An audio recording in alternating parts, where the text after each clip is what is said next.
Well, welcome to the 700 Club. President for life. That's a big concern now that China's Xi Jinping has taken an unprecedented third term as head of the Communist Party. Increased Uyghur and Christian persecution, heightened anti-U.S. alliances, and expanded military reach around the world are all expected to follow. Gary Lane has the story. Members of the Chinese Communist Party applauded the accomplishments of Xi Jinping at their 20th Party Congress in Beijing and reaffirmed Xi's role as China's president. It's clear that he is going to continue to lead the Chinese Communist Party forward.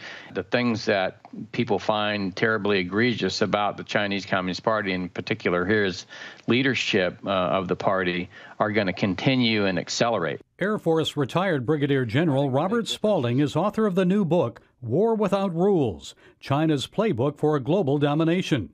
Spalding suggests Xi is likely to increase Christian and Uyghur persecution, promote anti-U.S. alliances, and expand China's military reach around the world. If the CCP is in this continual state of war without rules that you mentioned in your book, specifically then, where do you expect China to dominate militarily? On the sea, with an expanded navy, leaps forward in outer space, cyberspace, AI, where?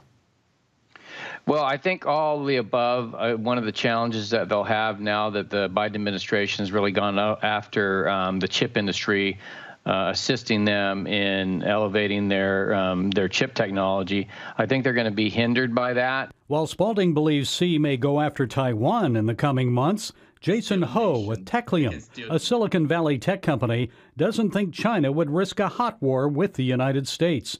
The Taiwanese American sees the CCP already capturing Taiwan through pro-communist relationships. Taiwanese elite and the Chinese elite, actually, they are close. They have a very close family ties. And they know, and because the China and Taiwan, all those relationship is very sophisticated.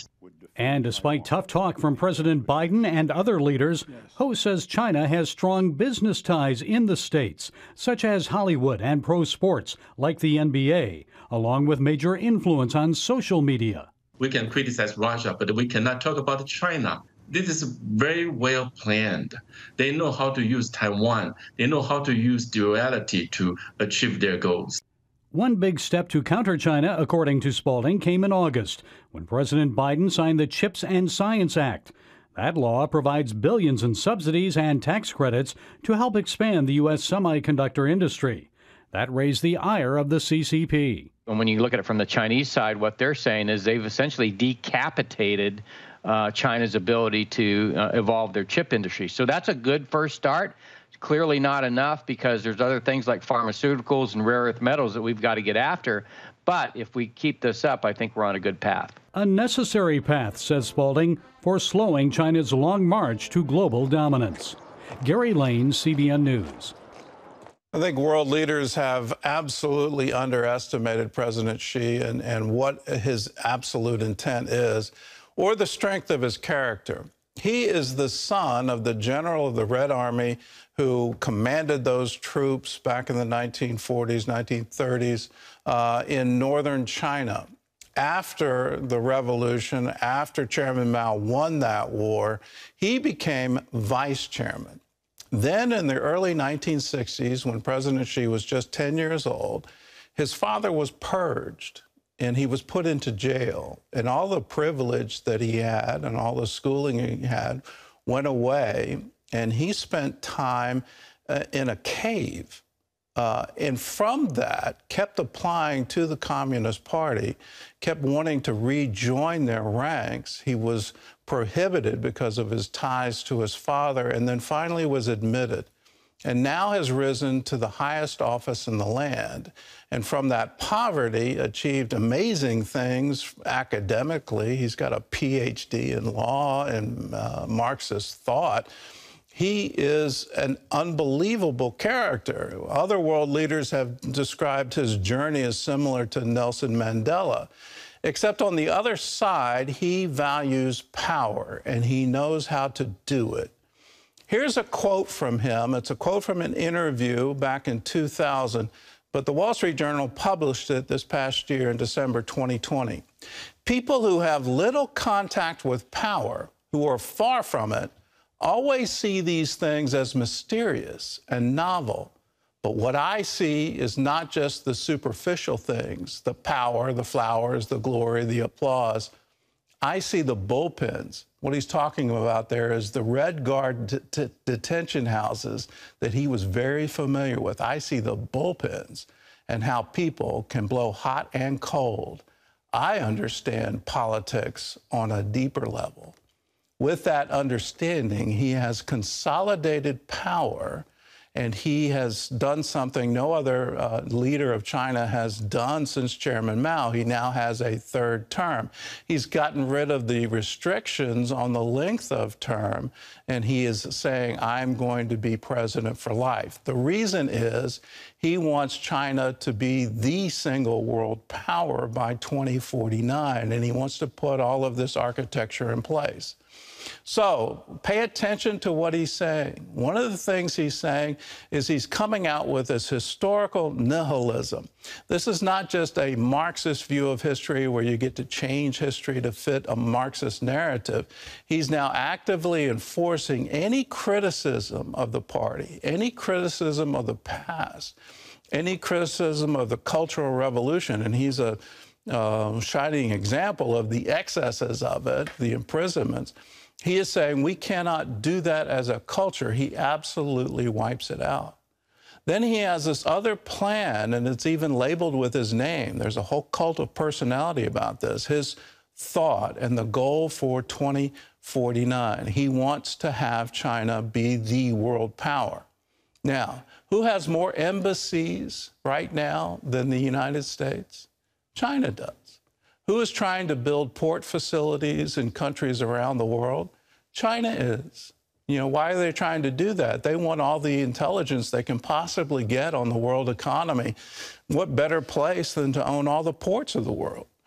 They are doing these things intentionally, and at the same time, they're doing it very intentionally, where they're trying to control semiconductors, they're trying to control pharmaceuticals. We learned during the pandemic, most of our medicines are made in China.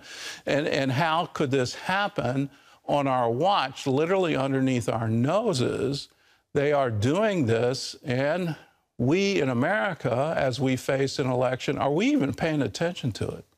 I think the answer quite clearly is no. And is that in our strategic interest? As you vote this year, I'm not going to tell you how to vote, but as you vote, could you please consider candidates that will say, America needs to rise to the top. We need to have these things in our, at least on our radar, and be paying attention to it, instead of focusing on these other things that really, in the long run, aren't going to matter. And by that long run, I just mean the next 25 years. So as we're divided as a nation, China is absolutely taking advantage of it. And President Xi is looking at it and going, what are these fools doing? The contrast couldn't be any clearer. So what do we do as a nation? Well, please let us come together and be one nation under God, indivisible. In other news, Iran was at the top of the Israeli president's agenda when he met with President Biden yesterday. John Jessup has more on that story from our CBN News Bureau in Washington. John? Thanks, Gordon. The two leaders, Israeli President Isaac Herzog and President Biden, held a 90-minute meeting in the Oval Office. They discussed issues related to peace in the Middle East, including the danger from Iran. The Biden administration is currently working to restore a nuclear deal with the Islamic regime. President Herzog emphasized that Iran poses a threat not only to Israel and the world, but to its own people. Today, the Iranian regime is crushing thousands of Iranian citizens, men, young men and women, who are demonstrating and simply pleading to have their own liberties. And this is an example of the way Iran is working, crushing its own citizens, moving towards nuclear weapons, and supplying lethal weapons that are killing innocent citizens in Ukraine. And I think the Iranian challenge will be a major challenge, which we will be discussing. President Herzog said he wanted to meet with Mr. Biden this week because everything's so political right now. Next week, Israel will hold its 5th election in 3.5 years. Former Prime Minister Benjamin Netanyahu is hoping to unseat current leader Yair Lapid. Well, turning now to the economy. As expected, the latest government figures show that the economy bounced back in the third quarter, growing at an annual rate of 2.6%. The Atlanta Federal Reserve had forecast a stronger economy. The growth report comes after the economy shrank during the first 6 months of the year, but the rebound likely won't last. The bond market is now signaling a recession within a year. Well, inflation and the economy are top concerns for voters in the upcoming midterm elections, which will decide who controls the House and the Senate right here in Washington. Recent polling shows a shift in favor of the Republicans. 538 has been calculating the average of generic congressional ballot polls. Just 2 weeks ago, Democrats led in those polls by about 1.1%. Now, Republicans lead by 0.5%. When it comes to the Senate, back on October 13th, 538 predicted the Democrats had a 66% chance of holding on to the Senate. That's now fallen to 55% today. The site is also predicting an 80% chance Republicans flip the House, an 11% increase from just a few weeks ago. Some statewide elections are also tightening up, including New York, where some are calling the contest for governor too close to call. Republican Congressman Lee Zeldin is closing in on the gap with Democrat Kathy Hochul. Nathan Gonzalez, editor and publisher of Inside Elections, told CBN's Faith Nation it's a race he's watching closely. This race is going to be closer than what people expect. I haven't seen enough data, though, to show it shows me that Congressman Zeldin is really within striking distance. There's a difference between getting blown out, as Republicans usually do in New York, and winning, and he is kind of floating in that space, close to the path to victory. But can he get over the line? New York has not had a Republican governor since George Pataki left office back in 2007. Well, turning overseas to the United Kingdom, where evangelist Franklin Graham scored a legal victory for religious freedom this week.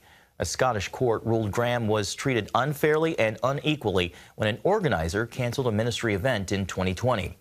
The Sheriff Court of Glasgow found the organization discriminated against Graham and his ministry and awarded the Billy Graham Evangelistic Association nearly $110,000 in damages, ruling that there was no basis in claims that Graham might make homophobic or Islamophobic statements, adding that there's no right to silence or stop religious assemblies. Graham hailed the ruling as a clear victory for freedom of speech and religion in the UK. Well, Britain's new Prime Minister brings to the job an impressive resume, a Hindu faith, and support for Israel. Rishi Sunak believes there's a strong case for moving the British embassy to Jerusalem. He's also pledged to stand against a global campaign to isolate the Jewish state. Dale Hurd has a story. Well, Rishi Sunak will be the first Hindu Prime Minister of Great Britain. That's been almost a non-issue in a nation in desperate need of a competent leader. Prime Minister.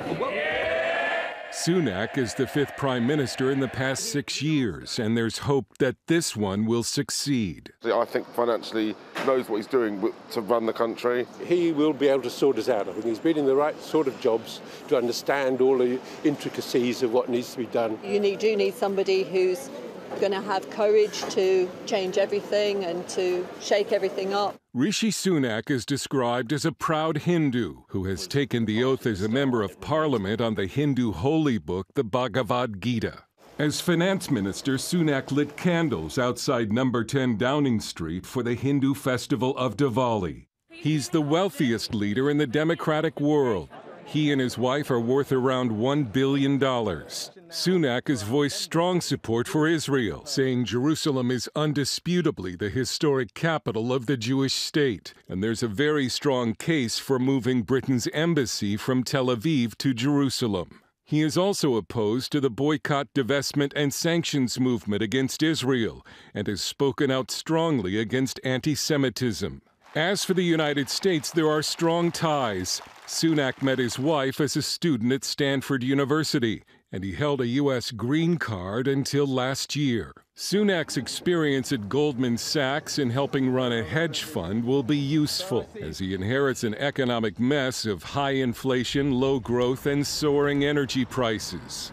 Some citizens are refusing to pay their utility bills. And when his predecessor, Liz Truss, offered what some believe was a good plan to revive the economy, the markets bucked against it, and the pound crashed to a record low. It is just very, very difficult for anyone to both reassure the markets and deliver growth at this point. The two are working against each other. If elections were held today in Britain, the Conservative Party would be wiped out. A recent poll showed the Labour Party holding a 33-point lead. Sunak has 2 years to turn that around and fix Britain's problems before the next election. As long as he can muster a majority in a vote of confidence in the House of Commons, he will stay as Prime Minister. As to whether he can survive that, again, governments depend on the confidence only of one thing, which is not the opinion polls or even the markets, but the votes in the House of Commons. Sunak is described as the least unpopular leader of a very unpopular party. And at 42, he's the youngest Prime Minister since Lord Liverpool in 1812. Dale Hurd, CBN News. Thank you, Dale. Gordon, certainly a history-making and an interesting leader on the rise on the world stage. Well, there are a lot of interesting leaders on the rise, and he's just sort of the lead now. The number of people of Indian ancestry who are now leading the world is a wonderful thing. But in the light of history, can you imagine that a Hindu from India, his family, he was born in Great Britain, but his family has deep ties back in India. The colony would now govern the entire Great Britain. It's one of those wonderful things of history, and you just step back and applaud. I wish him well. I certainly appreciate his views on Israel, and he's certainly got a wonderful brain between those ears. He's incredibly educated and incredibly talented, particularly on economic issues. So hopefully he can lead to a wonderful turnaround in Great Britain, which would be great for the entire world.